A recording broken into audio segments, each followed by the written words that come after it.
excitable, emotional, prone to fantasy. There's nothing wrong with me.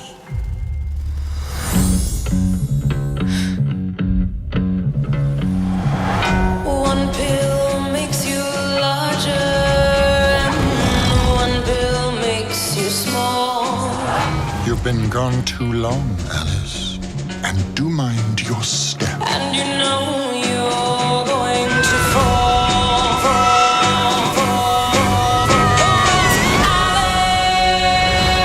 I seek a young lady.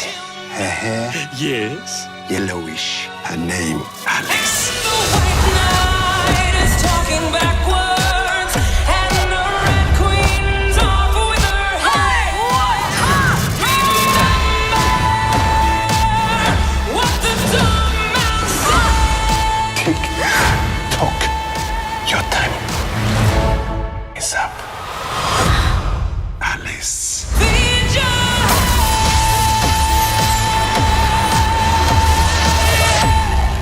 Now, tell me, when does Alice arrive? I have always wondered when soon is.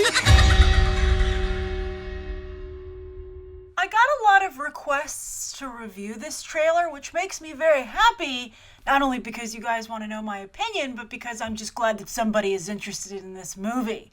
I think that Alice Through the Looking Glass is a sequel that a lot of people didn't ask for, but then I understand Disney's perspective of how do you not make a sequel to not only a movie that made $1 billion, but was one of the first movies to do so.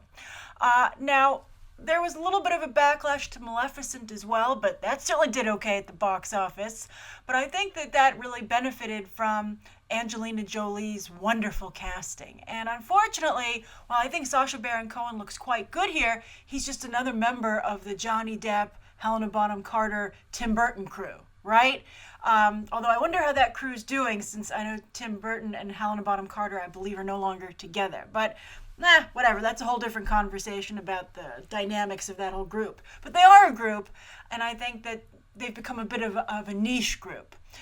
Now, the reason I bring up Maleficent is because this is clearly supposed to be the Lana Del Rey trailer, right? You know, the Once Upon a Dream cover that Lana Del Rey did for Maleficent was magical. And it wasn't in the movie, though, which was unfortunate.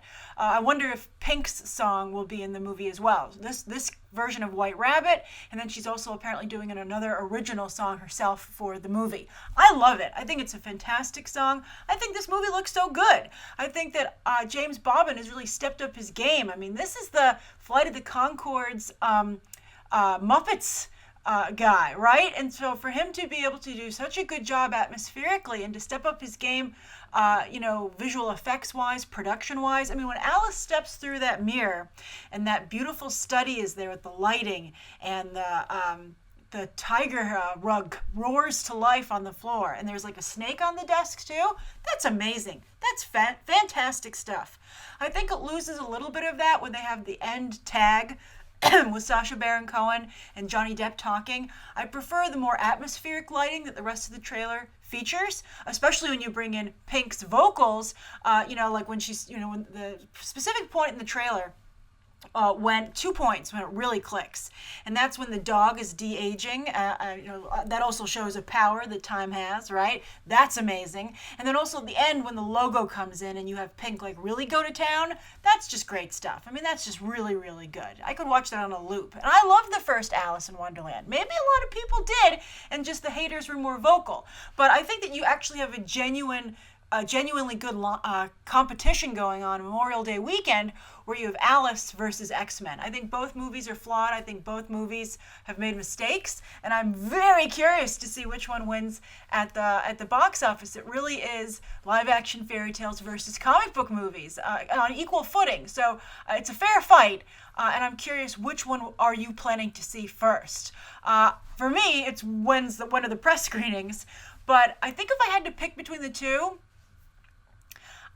again, business-wise, I'd go with X-Men Apocalypse because I think that will be the bigger success. I just think there's more interest in it. It's comic book movies are, of course, super hot right now, and I just feel more people are going to see that movie. But personally, I'm more into Alice. I love the first movie. I'm a big fan of Linda Wolverton as a writer. She wrote Maleficent. I think Mia Wasikowska is very good here. I like what James Bobbin is doing. I'm very curious to see where they take the story. This just looks really good to me, but I don't sense the same kind of urgency from the mainstream consciousness as with other movies. So I'm curious, what do you think of this trailer? What do you think of Pink? Do you think this is as effective as the Lana Del Rey cover for Maleficent? And also, how long do you think Disney can get away with this more feminist take on movies? They succeeded with Alice, they succeeded with Maleficent. Can they keep going? Or do you think the more traditional adaptations are better? We all know Beauty and the Beast is going to blow the roof off of the box office. Well, at least that's the plan. But we'll see. It's so far away still, so that's not until 2017. So this is what we have for now, and do you like it? All right, write your thoughts down below. Thank you again, everybody who asked me for my review. I really appreciate it when you see a trailer and you think of me, and I apologize that this took longer to get out, but the Daredevil stuff, it's really hard to prioritize, and unfortunately, Alice doesn't seem to be much of a priority for a lot of people right now, but hopefully that'll change. All right, thanks for watching. Bye.